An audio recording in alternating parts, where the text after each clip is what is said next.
Good evening, everyone. And let me start by thanking organizing team and scientific team of Avatar who have included me in this metabolic intervention division of Avatar. So next 15 to 20 minutes, I'll talk about phosphate binders, and a relatively new phosphate binder in the market called Sucroferric Oxyhydroxide. I'm Dr. Tarun Jeloka and I'm from Pune.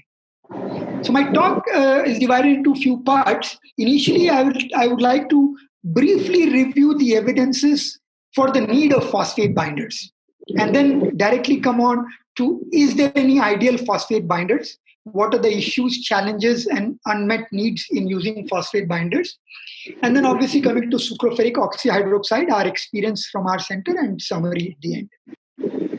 So the question is, are there enough evidences for use of phosphate binders? Why do we use phosphate binders?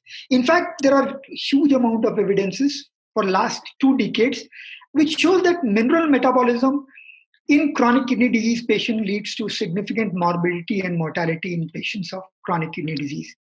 And phosphorus, independently out of the 3, so mineral metabolism means calcium, phosphorus, and PTH. So phosphate itself independently is associated with increased mortality in chronic kidney disease. And we will see a few important evidences in this terms. The first, I'll tell you about non-dialysis patients and then about dialysis patients. So in non-dialysis patients, one of the meta-analysis comprising of about 5,000 CKD patients, which showed that risk of death increased by 35% for every 1 milligram per deciliter increase in serum phosphorus. However, there was another study by Mehrotra, which unfortunately showed that there was no independent association of serum phosphorus with risk of death or progression to end-stage renal disease. And this also included significant number of patients, 10,000 plus.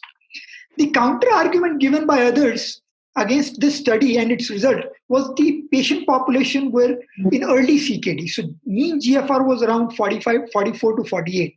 And that is why probably the outcome was not different between those who used phosphate binders and who did not. I mean, those who had high phosphorus and normal phosphorus. So this was a counter argument for this. And in dialysis population as well, another meta-analysis comprising of more than 92,000 patients, which showed that risk of death increases by 18% for every 1 milligram per deciliter increase in serum phosphorus. So saying this, there are many more evidences which shows that high phosphorus does lead to increased morbidity and mortality. I think people will agree with this. But the question is, are there enough and strong evidence that treatment of this phosphorus by use of phosphate binders reverses the risk? And the jury is still out. Let's bypass the observational studies. We definitely showed that there is independent association of improved survival with use of phosphate binders. We go to some certain stronger evidences like randomized controlled trials and meta-analysis. So one of the meta-analysis which was done with 4,600 patients showed that there is a lower all-cause mortality by tune of 22% in non-calcium based binders. So in this study, they showed that calcium actually doesn't lower the mortality. However, non-calcium binders, predominantly sevelamer and lanthanum, did show improvement in survival by a tune of 22%. However, in this study, the entire result was taken forward by lanthanum. And in fact, in this same study, when longer follow-up was done, the benefit was negated. So there was no more benefit when longer follow-up was done for these patients. In another study, again, it also showed decrease in all-cause mortality when it was studied between sevelamer and calcium-based phosphate binders. This was done in about 3,700 plus patients. Surprisingly, the result did show that sevelamer decreases the mortality, but there was no difference in serum phosphate between the groups. And the patient population was very heterogeneous. Now, without change in serum phosphorus, the palatability of this result is little skewed and little difficult to digest. So with all these, as I said, the jury is out whether use of phosphate binders or reduction of phosphorus leads to improvement in survival or not. But all the major guidelines did mention that we should target to reduce the phosphate in non-dialysis patients less than 4.5 and in dialysis patients less than 5.5. So with this background, let's see what is the ideal phosphate binder. So the ideal phosphate binder should be minimally absorbed, but calcium-based and magnesium-based phosphate binders, including ferric citrate, they are significantly absorbed as well. It should not cause any vascular or cardiac complications. And as you have already seen in some of the studies, calcium-based phosphate binders, because of its absorption, lead to hypercalcemia and calcium phosphate deposition in vessels, leading to higher morbidity and mortality. And that has been shown in several studies. The ideal phosphate binders should have high and specific affinity for phosphorus, but unfortunately, sevelamer, either hydrochloride or carbonate, both are not very high, does not have very high affinity, and they are not very specific. They do not have very specific affinity as well. They do bind to certain fat-soluble vitamins like A, D, E, K, and certain drugs like calcitriol and thyroxine, and decreases their absorption. So they are not very specific. They do not have very specific affinity. They should be non-toxic and well-tolerated.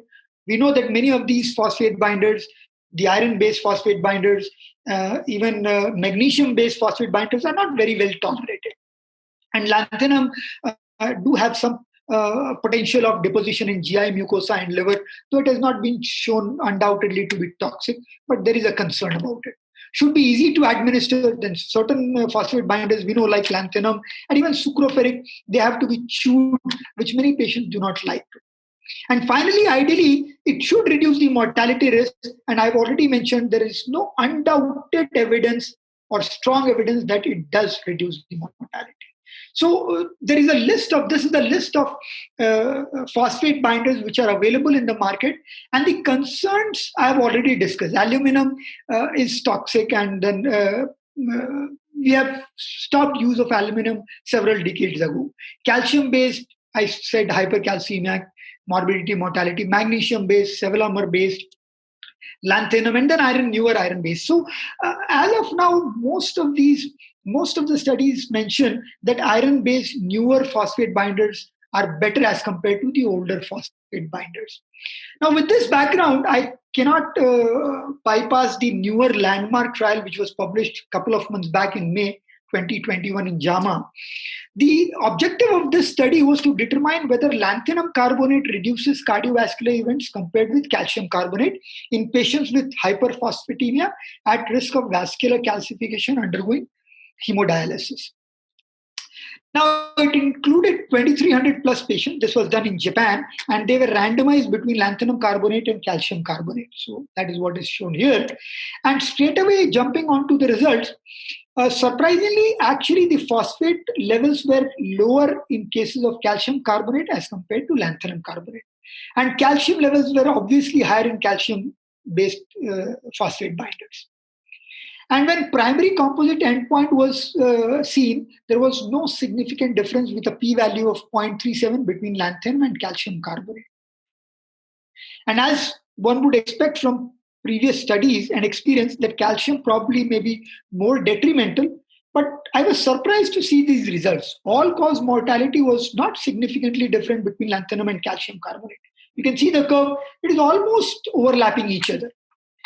And when you see the cardiovascular mortality and secondary hyperparathyroidism actually were significantly higher in lanthanum group as compared to calcium. This was a surprise for me. So cardiovascular mortality actually was lower in calcium group as compared to lanthanum.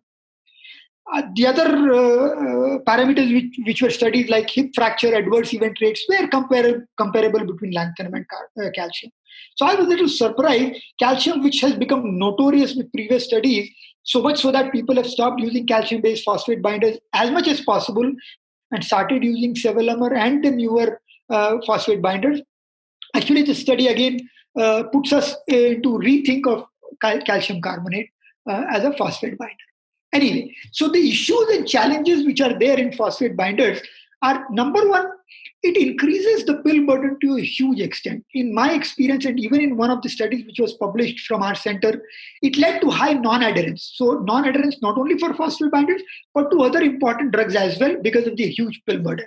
If you see one of the studies in this, Mehrotra showed that average number of pills which a patient of CKD takes is about 17 or 19, out of which 50% of pills are phosphate binders. So that contributes significantly to non-adherence of pills, medicines in our patient population. It, all the modern phosphate binders are incur huge amount of cost to the patients. There is lack of strong evidence for morbidity and mortality benefits, which I have already said twice.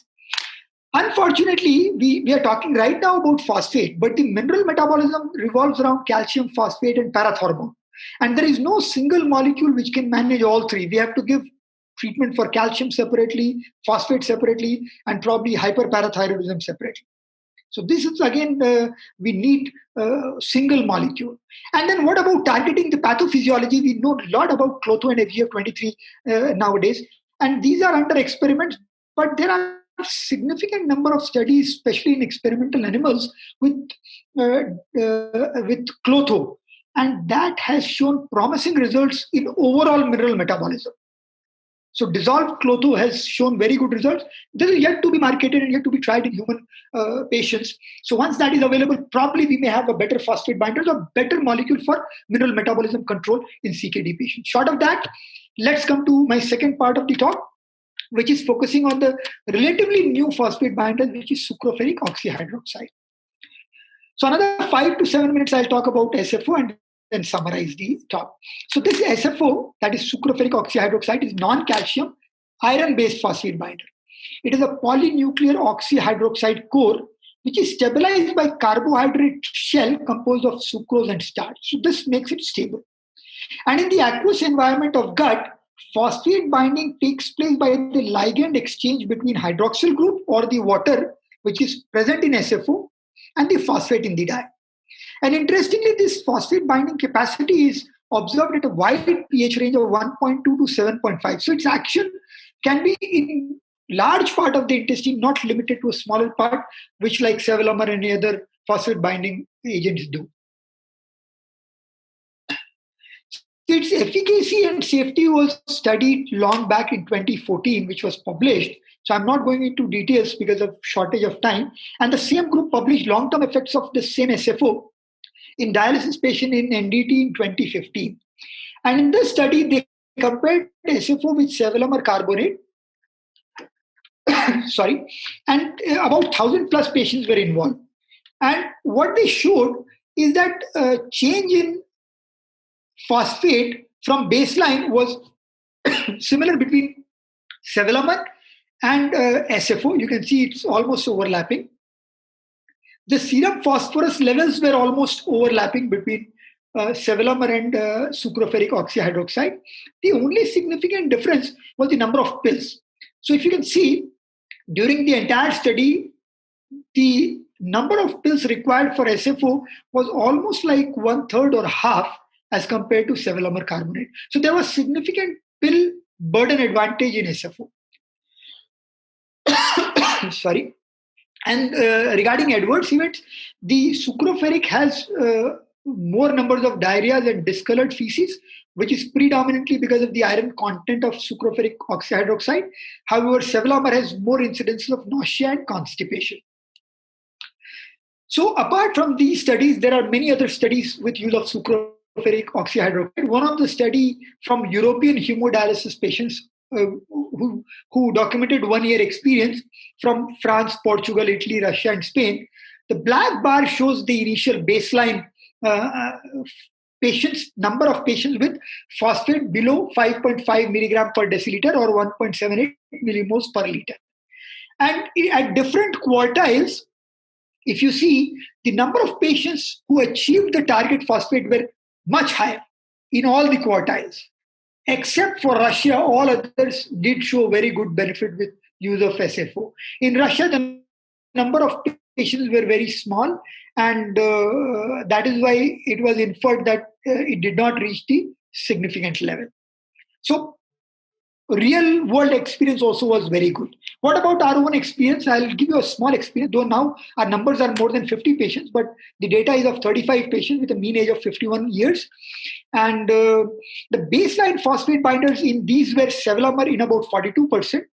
And interestingly, the combination of sevelamer and calcium in 45 patients. So we do use combination of phosphate binders. In this group, it was combination of sevelamer and calcium, which is about 45%. And about 11% were on only calcium-based phosphate binders. And the reason for switch on to sucroferric was, despite these phosphate binders, high phosphorus in about 60%, high pill burden leading to non-compliance in 30%, and 10% were naive. The starting dose were only with lunch and dinner. We did not start with 3 doses for logistic reasons and for cost benefits, and to increase or decrease depending upon their follow-up. 3 patients were dropped out because of significant GI side effects and refused to continue on the treatment. And coming to result, the serum phosphorus declined at 3 months and 6 months by a figure of 1.5 milligram per deciliter. And this was statistically significant. Calcium remained unchanged. And the percentage of patients who achieved the target phosphorus of less than 5.5 increased from 13 to 65 at 3 months and 41 at 6 months. Pill burden reduced from 6.19 to 2.8 at 3 and 6 months.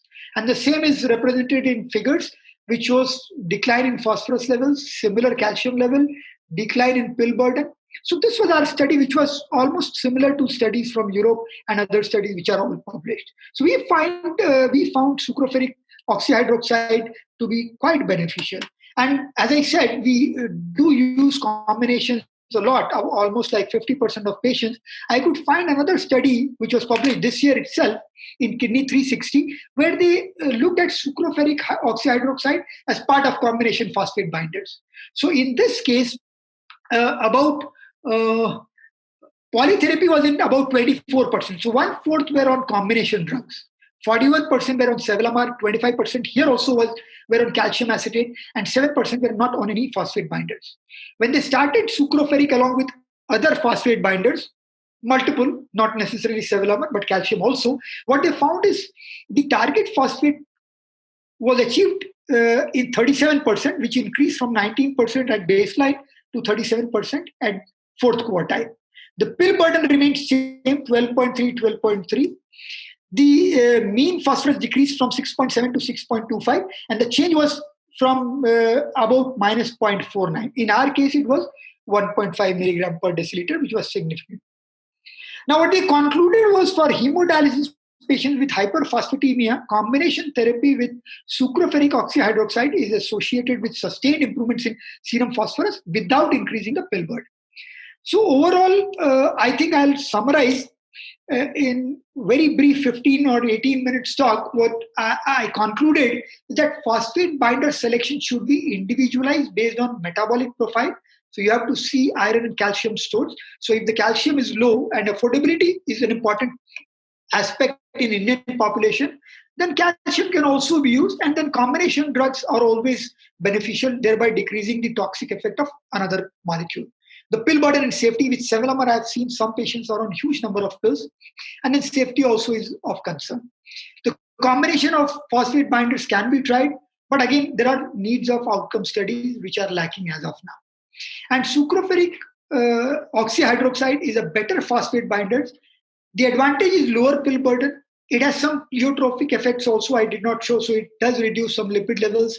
It does reduce some PTH as well. But long-term outcome studies are still awaited. So with this, I will stop here, and I would be happy to take questions and comments from the audience. Thank you very much.